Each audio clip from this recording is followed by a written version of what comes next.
ನಿನ್ನ ಇಚ್ಛೆ ನೋಡಿ, ಕೌರವನ ಚತುರಂಗ ಬಲ ಸಮೇತವಾದ ಸೈನ್ಯವು ಪ್ರಚಂಡ ಚಂಡಮಾರುತದಿಂದ ಗುರುವಾದ ಸಾಗರದಂತೆ ದುರ್ಯೋಧನನು ತನಗೆ ಪ್ರಿಯರಾದ ಕರ್ಣ ದುಶ್ಯಾಸನಗಳೊಡನೆ ಅಶ್ವಾರೂಢನಾಗಿ ಸೇನಾ ರಚನೆಯನ್ನು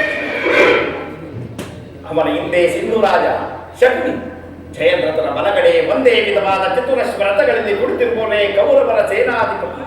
ಕೌರವರ 98 ಮಂದಿ ಸಹೋದರರು. ಅವನ ಸಮೂಹದಲ್ಲಿ ಆತನ ಮಕ್ಕಳೂ ಇರುವರು.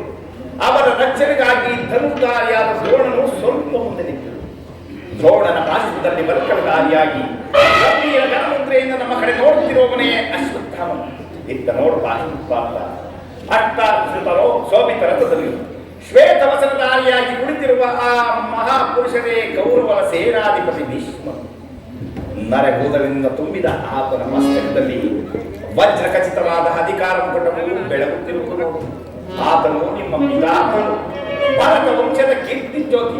ಯುದ್ಧವನ್ನು ಪ್ರಾರಂಭಿಸುವ ಮೊದಲು ಆ ಮಹಾಪುರುಷನಿಗೆ ವಂದಿಸುತ್ತಾ ಆಜ್ಞೆ ಮಾಧವ. ಭೀಷ್ಮರ್ ಪೂಜ್ಯ ಪಿತಾಮಹ ನಿನಗೆ ವಂದಿಸಲು ಈ ಅರ್ಜುನನ ಪ್ರಣಾಮವನ್ನು ಸ್ವೀಕರಿಸಿ.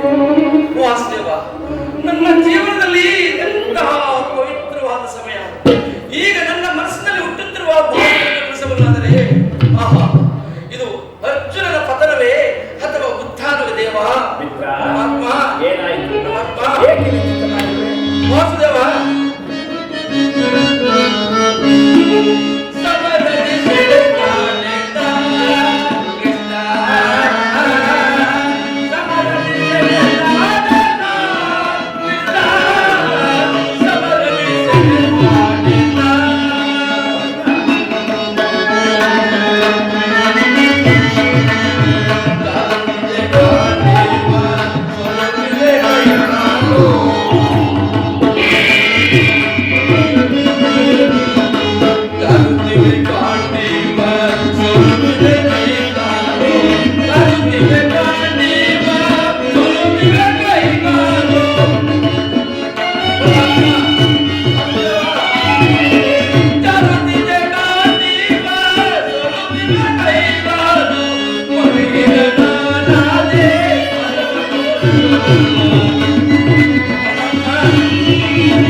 ರೋಮಾಂಚನ ಹುಟ್ಟುತ್ತಿರುವುದು. ಕೈ ಕಾಲುಗಳಲ್ಲಿ ನಿಲ್ಲಲು ತ್ರಾಣದ ಕೃಷ್ಣ. ನಾನು ನೋಡುತ್ತಿರುವುದಾದರೂ ಏನು? ಇವರೆಲ್ಲರೂ ನನ್ನ ಬಂಧು ಬಾಂಧವರು, ಜ್ಞಾತಿಗಳು, ಮಿತ್ರರು. ಇವರೆಲ್ಲರ ಜಮನದಲ್ಲಿ ವರ್ಗ ವಂಶದ ಪವಿತ್ರ ವ್ರತವು ತಿರುದನ್ನು ಬಲ್ಲೆಯ. ರಾಜ್ಯದ ಮೇಲಿನ ಆಸೆಗಾಗಿ ಇವರನ್ನು ಒಲಿಸಲು ನನ್ನದಾಗದು. ಮೂರು ಲೋಕದ ಸಾರ್ವಭೌಮದ ಪದ ಸಲುವಾಗಿಯೂ ಈ ಜ್ಞಾತಿವದೆಗೆ ಕೈ ಹಾಕಲಾರನು. ರಥವನ್ನು ತಿರುಗಿಸಿ ಮಿತ್ರರಾಜನಿಗೆ ಇದೂ ಬೇಡ ದೇವ, ಅದೂ ಬೇಡ.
ಮನುಷ್ಯನು ಹರಿದು ಹೋದ ಬಟ್ಟೆಗಳನ್ನು ಬಿಸುತ್ತಾ ಹೊಸ ಬಟ್ಟೆಗಳನ್ನು ಧರಿಸುವಂತೆ ಆತ್ಮವಾದ ದೇಹವನ್ನು ತ್ಯಾಗ ಮಾಡಿ ಬೇರೊಂದು ದೇಹವನ್ನು ಆಶ್ರಯಿಸುವುದು.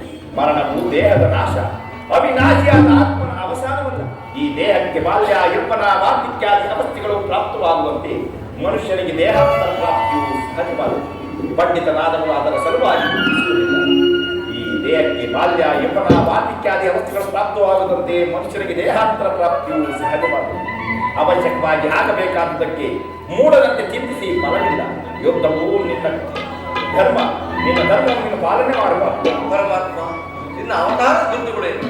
ನಿನ್ನನ್ನು ತಿಳಿಯುವ ಬಗೆ ಹೇಗೆ? ಉತ್ತರವನ್ನು ಕಳಿಸುವ.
ನಾನು ಮಾಯಾರೂಪಿ ದರಿದ್ರೇಣಿಸಿ ಸರ್ವ ಪ್ರಪಂಚವನ್ನು ಧಾರಣ ಮಾಡಿ ಜಲರೂಪದಿಂದ ಪ್ರಾಣಿಗಳಿಗೆ ಜೀವವನ್ನು ಕೊಟ್ಟಿದ್ದೆ. ಅಗ್ನಿಮಯವಾಗಿ ಅವಳ ಶಕ್ತಿಯನ್ನು ವರ್ಧಿಸುವೆನು. ವಾಯುವಿಸಿ ಚಲಿಸುವೆನು. ಆಕಾಶವಿಸಿ ವಿಶ್ವ ಜಗತ್ತನ್ನೇ ವ್ಯಾಪಿಸುತ್ತೇವೆ. ಮಾನವ ಬುದ್ಧಾಂಕಾರವೆಂಬ ತ್ರಿಗುಣಾತ್ಮಕ ರೂಪದಿಂದ ಮಾನವನ ಪ್ರಜ್ಞೆಯನ್ನು ಜಾಗೃತಗೊಳಿಸಿ ಆತ್ಮ ವಿಕಾಸದ ರಾಜಪಥದಲ್ಲಿ ನಡೆಸುವೆನು. ಸರ್ವಶ್ರೇಷ್ಠನು ಸರ್ವಂತಾರಯಾಮ್ಯವಾದ ಪರಾವಸ್ತು ದಾರದಲ್ಲಿ ಮಣಿಸಮೂಹವು ಪೋಣಿಸಲ್ಪಟ್ಟಂತೆ ಈ ವಿಶ್ವ ಜಗತ್ತೇ ನಾನು ದೇವತೆಗಳಲ್ಲಿ ಪರ್ವತಗಳಲ್ಲಿ ಮೇಲು ನನ್ನ ವಿಭೂತಿಗಳು ಅಗಣ್ಯ ಅನಂತ ಅಬೋಧ ಅದರ ಒಂದು ಫಲಿತಾಂಶದಿಂದ ಈ ಜಗತ್ತಿನ ಸೃಷ್ಟಿ ಸ್ಥಿತಿ ಲಯಗಳು ನಡೆಯುವ ಪರಮಾತ್ಮ, ನಿನ್ನ ಮಾತಿನ ನುಡಿಗಳಿಂದ ನನ್ನ ಮೋಹವು ನಾಶವಾಯಿತು. ನನ್ನ ಹೃದಯದ ಅಂಧಕಾರವೇ ಹರಿಯಿತು. ಹೇ ಯೋಗೀಶ್ವರ, ನಿನ್ನ ವಿಶ್ವರೂಪವನ್ನು ತೋರಿಸಿ ನನ್ನನ್ನು ಕೃತಾರ್ಥನಾಗಿ ಮಾಡುದೇವಾ. ನಾಸಿತ್ತು ಪಾತ್ರ ನನ್ನ ಸಂಹಾರ ಮೂರ್ತಿಯ ದರ್ಶನ ಮಾಡಿ ಕರಾಳ ಕಾಡ ಸ್ವರೂಪನು ನಾನು ಕ್ಷೇತ್ರದಲ್ಲಿ ಸಮ್ಮಿಳಿತರಾಗಿರುವ ಸಮಸ್ತ ಯೋಗರನ್ನು ಒಂದೇ ಸಾರಿಗೆ ಆಪೋಷಣೆ ಮಾಡಿ ಈ ನನ್ನ ಉದರದಲ್ಲಿ ಧರಿಸಿಕೊಳ್ಳಲು ನೀನು ನಿಮಿತ್ತ ಮಾತ್ರಕ್ಕೆ ನನಗೆ ಸಹಾಯಕನಾಗು. ಯುದ್ಧದಲ್ಲಿ ಜಯಶೀಲನಾಗಿ ಕೀರ್ತಿಯನ್ನು ಪಡೆಯುವೆ. ಪರಮಾತ್ಮ, ಪರಮಾತ್ಮ, ಎಂತಹ ಭಯಾನಕ ಮಾನವ ಚಕ್ಷುಗಳಿಂದ ನೋಡಲಾರದು. ವಾಕ್ಸ್ಫೂರ್ತಿ ಕರುಣಾಮಯನೇ, ನಿನ್ನ ಸೌಮ್ಯ ರೂಪವನ್ನು ಧಾರಣ ಮಾಡು. ನಿನ್ನ ಸುಧಾಮಧುರವಾದ ಮಂದಹಾಸವನ್ನು ಧರಿಸು. ಗೋಪಿಕಾ ವಲ್ಲಭ, ನಿನ್ನ ಚಿತ್ತರಂಗವಾದ ನಿನ್ನ ಸುಧಾಮಧುರವಾದ ಮಂದಹಾಸವನ್ನು ತೋರಿಸು ದೇವಾ. ಪರಮಾತ್ಮ, ನನ್ನ ಗದಾಚಕ್ರ ಶೋಭಿತವಾದ ಸೌಮ್ಯಮೂರ್ತಿಯ ದರ್ಶನ ಮಾಡಿ ಸಾಗರ ಮಧ್ಯದ ಪ್ರಶಾಂತ ಗಂಭೀರ ಜಲರಾಶಿಯಲ್ಲಿ ನಿನ್ನ ನೌಕೆಯು ಪಥಭ್ರಷ್ಟವಾಗದಂತೆ ನೋಡಿಕೊಂಡು ದಡವನ್ನು ಮುಚ್ಚಿಸಲು ನಾನು ಕರುಣಾವಾಗಿ ನಿಂತಿದ್ದೆ. ನಡೆ ಪಾತ್ರ ಅಷ್ಟಗಳನ್ನು ಯೋಗಿಸು